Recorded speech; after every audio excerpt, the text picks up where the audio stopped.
5 things Carl Jung would say the Stoics got right, and 1 thing they missed. What if I told you Carl Jung might have admired the Stoics and still warned that many people use Stoicism today to hide from themselves? What if discipline, the very thing people call strength, can become a mask? And what if one Stoic principle, practiced the wrong way, can quietly disconnect you from your own soul? Stay with me, because near the end, I'm going to reveal the one thing Jung believed reason alone can never do, and why that changes everything. And the 5th insight may completely transform how you see emotional control. 1. The Stoics understood inner rule. Most people spend their lives trying to control the outer world, their job, their reputation, other people, outcomes.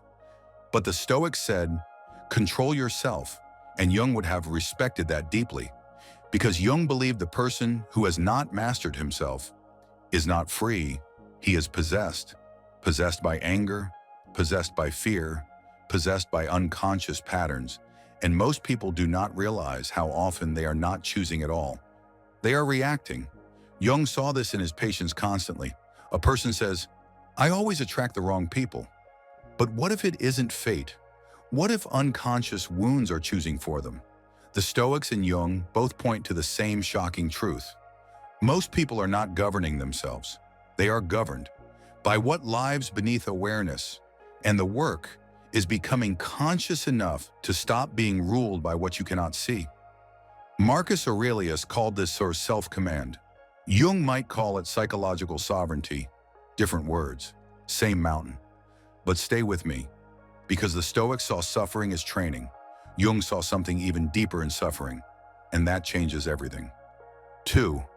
Jung would say, pain is not punishment. It is initiation. Modern culture treats pain like malfunction, something to eliminate, something to medicate, something to escape. But Jung did not see suffering this way, and neither did the Stoics. They saw suffering as formative, but Jung took it even further. He believed suffering can become revelation, that breakdown can become breakthrough, that confusion can become a doorway. This is very close to what he called individuation, the making of the self, and it often begins in crisis. Not comfort, crisis. That is important, because many people today think inner peace means never being disturbed. The Stoics never taught that, and Jung never believed that. They taught disturbance can mature you. If met consciously, a betrayal can awaken you. Loss can deepen you. Failure can reveal who you are. And here is something almost nobody talks about. Jung believed the parts of life that wound you often carry the symbols of your transformation. That is extraordinary. And in a moment, I'll show you where Jung believes some Stoics accidentally turn wisdom into emotional self-denial. And that warning matters a lot. 3. The dangerous confusion between discipline and repression.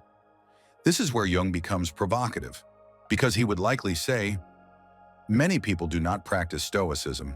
They practice emotional avoidance and call it Stoicism. Huge difference. Some people hear, control your emotions, and interpret, do not feel. But Jung would warn, whatever you repress goes into the shadow, and what enters the shadow does not die. It waits, then returns, as resentment, coldness, bitterness, projection, self-destruction, and sometimes depression. Jung saw this constantly, people appearing calm, rational, disciplined, while unconsciously fragmented. And he would say, that is not mastery, that is split consciousness. The Stoics wanted freedom from being ruled by passions, but many modern people turn that into emotional amputation. And Jung would say, careful, very careful, because deadened feeling is not wisdom. It may be dissociation. And what comes next may be Jung's deepest contribution to Stoicism, because he believed true strength was not suppression, but integration, and those are worlds apart. 4. Real strength is becoming whole. Most people define strength incorrectly. They think strength is hardness, being unaffected, unshaken, unmoved. Jung would challenge every part of that, because hardness is often wounded softness, armor, defense, protection, not strength. Strength is the capacity to face what is difficult without abandoning yourself. That is much deeper. Jung's great insight was this: you do not become whole by removing darkness. You become whole by integrating it. Your anger, your fear, your vulnerability, even your aggression, especially that. The Stoics cultivated discipline. Jung would say, good. Now add shadow consciousness, because discipline without self-knowledge can become another ego project, another performance, another mask. And Jung spent his life tearing masks apart. Persona, image, identity, all masks. He wanted what was real underneath. And stay with me, because what Jung says about detachment may surprise you, because this is where he may disagree with many modern Stoics. Strongly. 5. Detachment can become a spiritual escape. This is subtle, but crucial. Detachment can be wisdom or avoidance. Sometimes, I am above this really means I am afraid to be hurt. Sometimes calm is peace. Sometimes calm is shutdown. And Jung would ask, which one is yours? Powerful question, because many people use philosophy to avoid life, to avoid love, risk, need, loss, mess. But Jung believed life itself, messy life, is where the soul develops, not outside life. Inside it, he would say, do not use Stoicism to protect yourself from being human. That misses the point, because true maturity is not becoming untouched. It is being touchable without collapsing. That is harder, that is deeper. And now we reach the insight I promised.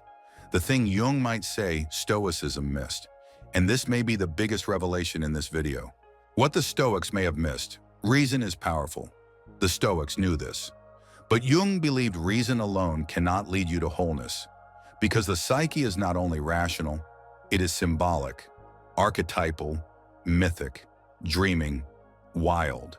And some truths emerge not through logic, but through symbol, through unconscious encounter, through inner descent.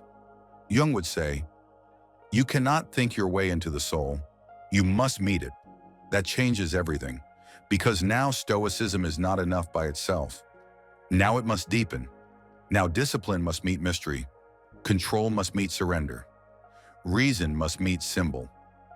That is a different path entirely. And this leads to a sixth insight almost nobody talks about. And this may be Jung's sharpest challenge of all. 6. Excessive self-control can become self-rejection. This is uncomfortable, but powerful. Sometimes the obsession with discipline is secretly self-hatred. Think about that. I must control every impulse. I must conquer weakness. I must dominate emotion. Sounds noble. But Jung might ask, who in you is being conquered? Who is being rejected? Because sometimes discipline is not wisdom. It is war against yourself. And Jung would say, you cannot become whole through inner civil war. Only through reconciliation. That is revolutionary, and modern people need to hear it, especially those attracted to Stoicism. Because many are sincere, but some are using discipline to escape wounded humanity, and that never heals. It hardens. Big difference. And now we arrive at Jung's deepest insight about strength. And this may be the heart of everything, Jung's ultimate idea of strength. Strength is not emotional numbness, not stoic hardness, not perfect control. Strength is holding opposites, discipline and tenderness, order and chaos, reason and soul, power and humility. This is what Jung saw, and suddenly Stoicism becomes alive. Not to wait, nothing affects me, but I can meet everything. That is a different species of strength. One is defense, one is freedom, and freedom was what both Jung and the Stoics wanted. Only Jung wanted freedom all the way down, into the unconscious, into shadow, into the soul. And that is what makes his vision so radical. So what would Jung say about the Stoics? He would say, they understood discipline, they honored suffering, they sought sovereignty, and much of that was profoundly true. But If discipline becomes repression, if detachment becomes withdrawal, if control becomes self-rejection, then philosophy has become armor. And armor can protect you, but it cannot transform you. Only consciousness can. Only wholeness can. And Jung believed, real strength is not becoming invulnerable, it is becoming whole. Maybe that is what Stoicism was always trying to reach, and Jung simply carried it deeper. If this changed how you see Stoicism, write in the comments, strength is wholeness. And if you want a future video on what Jung would say about Marcus Aurelius, or why Jung believes shadow work may be the missing piece in Stoicism, subscribe, because the next video may be even more unsettling. Why Jung believed excessive virtue can hide unconscious pride. And once you see that, you may never see discipline the same way again.